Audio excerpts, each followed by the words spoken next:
매일 성경과 함께하는 오늘의 큐티 시간입니다.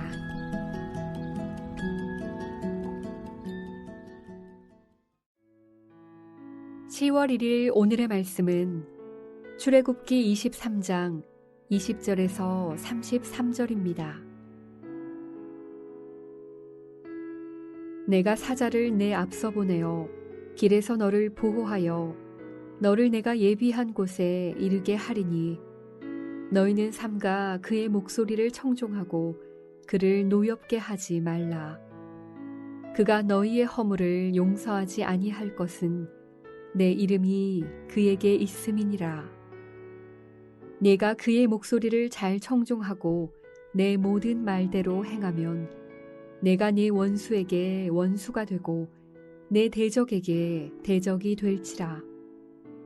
내 사자가 내 앞서가서 너를 아모리 사람과 헷 사람과 브리스 사람과 가나안 사람과 히위 사람과 여부스 사람에게로 인도하고 나는 그들을 끊으리니 너는 그들의 신을 경배하지 말며 섬기지 말며 그들의 행위를 본받지 말고 그것들을 다 깨뜨리며 그들의 주상을 부수고 내 하나님 여호와를 섬기라. 그리하면 여호와가 너희의 양식과 물에 복을 내리고 너희 중에서 병을 제하리니 내 나라에 낙태하는 자가 없고 임신하지 못하는 자가 없을 것이라. 내가 너의 나일수를 채우리라. 내가 내 위엄을 내 앞서 보내어 내가 이를 곳의 모든 백성을 물리치고 내 모든 원수들이 내게 등을 돌려 도망하게 할 것이며 내가 왕벌을 내 앞에 보내리니 그 벌이 히위 족속과 가나안 족속과 헷 족속을 내 앞에서 쫓아내리라. 그러나 그 땅이 황폐하게 되므로 들짐승이 번성하여 너희를 해할까 하여 1년 안에는 그들을 내 앞에서 쫓아내지 아니하고 내가 번성하여 그 땅을 기업으로 얻을 때까지 내가 그들을 내 앞에서 조금씩 쫓아내리라. 내가 네 경계를 홍해에서부터 블레셋 바다까지 광야에서부터 강까지 정하고 그 땅의 주민을 내 손에 넘기리니 내가 그들을 내 앞에서 쫓아낼지라. 너는 그들과 그들의 신들과 언약하지 말라. 그들이 내 땅에 머무르지 못할 것은 그들이 너를 내게 범죄하게 할까 두려움이라. 내가 그 신들을 섬기면 그것이 너의 올무가 되리라.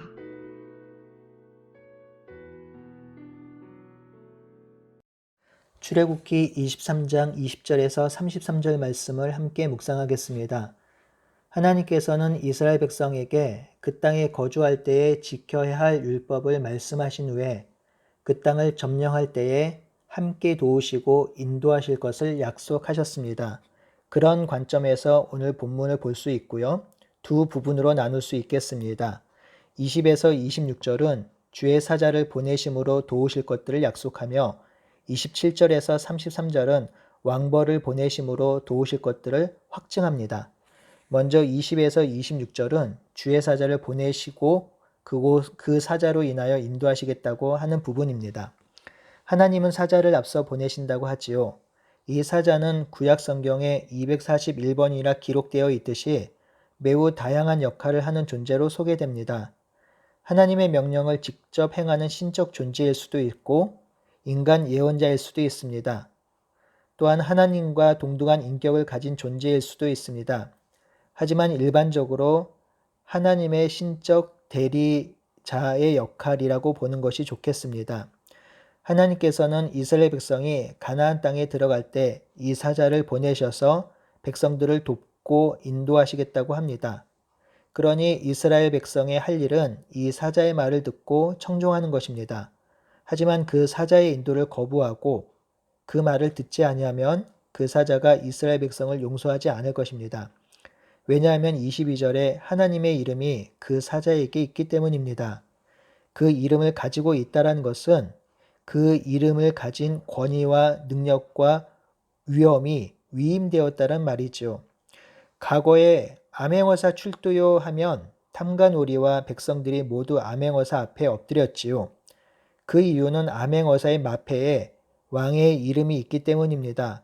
암행어사를 거부하는 것은 왕을 거부하는 것과 같은 것이죠. 이 사자에 여호와의 이름이 있습니다. 그러니 가나안 땅에 들어갈 때 그리고 그 안에서 살 때 이 사자의 말에 순종하지 않으면 하나님의 말씀을 순종하지 않는 것과 같습니다. 하나님께서는 사자를 미리 보내셔서 이스라엘 백성을 친히 인도하실 때에 이스라엘 백성도 해야 할 일이 있습니다. 24절에서 26절인데요. 다른 신을 경배하지 말며 섬기지 말며 그들의 행위를 본받지 말고 다 깨뜨려 그들의 주상을 부수어야 합니다. 그리고 오직 하나님 여호와만 섬기는 것입니다. 그리하면 하나님께서 하늘의 복을 내려주신다고 약속합니다. 이 약속은 신명기 28장 1절에서 14절에 기록된 복의 요약입니다. 말씀을 따르고 청종하는 백성에게 주실 복은 양식과 물을 풍성히 주시며 병이 없을 것이라고 합니다. 또한 낙태하는 자가 없고 임신 못하는 자가 없을 것입니다. 내가 너의 날수를 채울 것이라고 하셨지요. 장수의 복을 주시는 것입니다. 두 번째로 27절에 위엄을 보내시겠다고 합니다. 위엄은 1차적인 뜻은 두려움과 공포라는 의미가 있습니다. 하나님께서 전쟁을 하기 전에 가나안의 칠족속에게 두려움과 공포를 쌓이게 할 것이라고 하신 의미겠지요. 전쟁에서 승리를 하는데 가장 중요한 요소는 사기입니다. 사기 충천해야 전쟁에서 승리할 수 있지요. 하나님은 이들을 두렵게 함으로 백성들을 승리하게 하신다고 약속하셨습니다. 그런데 안타깝게도 이스라엘 백성의 각 지파의 대표들이 가나안 땅을 정탐하고 돌아와서 오히려 그 땅에 거주하는 백성을 두려워합니다. 그들을 보고 떱니다. 여호수아와 갈렙을 제외하고 모두 그렇게 하지요. 그래서 그들은 징계를 받아서 광야에서 40년을 헤매게 되는 것이죠. 참 아이러니합니다. 하나님은 그들이 이스라엘 백성을 두려워 떨게 하신다고 하셨는데 백성들은 오히려 그들을 두려워 떨고 있습니다. 하나님은 또한 28절에 왕벌을 먼저 보내신다고 하지요. 이 표현은 신명기 7장 20절과 여호수아 24장 12절에도 나오는데요. 왕벌도 하나님의 대행자라는 의미가 있습니다. 왜냐하면 왕벌이 하는 일이 28절에 나오는데요. 이 일과 24절에 주의 사자가 하는 일이 같습니다. 그러니 사자, 왕벌 모두 하나님의 대행자이겠지요. 그런데 28절에서 30절에 보면 여호와의 사자 왕벌은 한 번에 그 백성들을 내어 쫓지 않을 것이라고 합니다. 1년 안에 쫓아내지 않으실 것이라고 하지요. 이렇게 하시는 이유는 혹시 거주하는 땅에서 한 번에 다 내쫓으면 그 땅의 사람이 부족하여 땅이 황폐해질 수 있기 때문입니다. 그래서 이스라엘 백성이 번성하여 그 땅을 완전히 차지할 때까지 천천히 그들을 쫓아내시겠다고 하는 것입니다. 하나님은 이스라엘 백성이 그 땅에 살 수 있는 가장 좋은 조건에서 살아가도록 치밀한 계획을 세우시고 그것을 실행하고 계십니다. 하나님은 이스라엘 백성이 가나안 땅에서 승리하고 살 수 있도록 미리 사자를 보내시고 위엄을 보내시고 왕벌을 보내신다고 약속하셨습니다. 우리도 그러하지요. 우리가 이 땅에서 승리하고 위로받고 살아갈 수 있도록 예수 그리스도를 보내셔서 죽음에서 승리하게 하시고 사탄의 종되었던 우리를 해방시키셨습니다. 또한 성령 하나님을 보내셔서 지금도 우리를 인도하시고 우리를 위로하고 계십니다. 그러니 여호수아의 고백처럼 이 세상은 우리의 밥이고 우리의 적수가 되지 못할 것입니다. 하지만 우리가 이 사실을 온전히 신뢰하지 못하므로 때로는 세상을 두려워하며 세상을 이길 수 없다고 겁을 먹기도 합니다. 여전히 세상이 주는 부정적인 말과 참소하는 말로 인하여 낙심하고 낭망하기도 합니다. 그래서 세상 사람들이 겪는 우울과 의기소침과 무기력이 그리스도인 안에서도 역동합니다.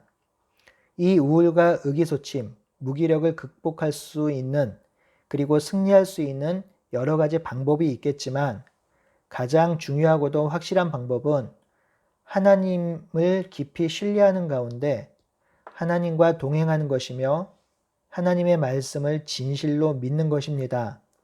우리는 하나님께서 하나님의 나라의 꿈을 위해 부르셨고 부르신 것만 아니라 힘과 능력도 주셨습니다. 그러니 이 세상에서 홀로 두지 아니하시고 언제나 함께 하실 것입니다. 그러니 앞서가신 예수님과 옆에 계신 성령님을 진실로 신뢰하며 그분과 동행하는 것이 이 땅을 넉넉히 승리하며 살아가는 것이겠지요.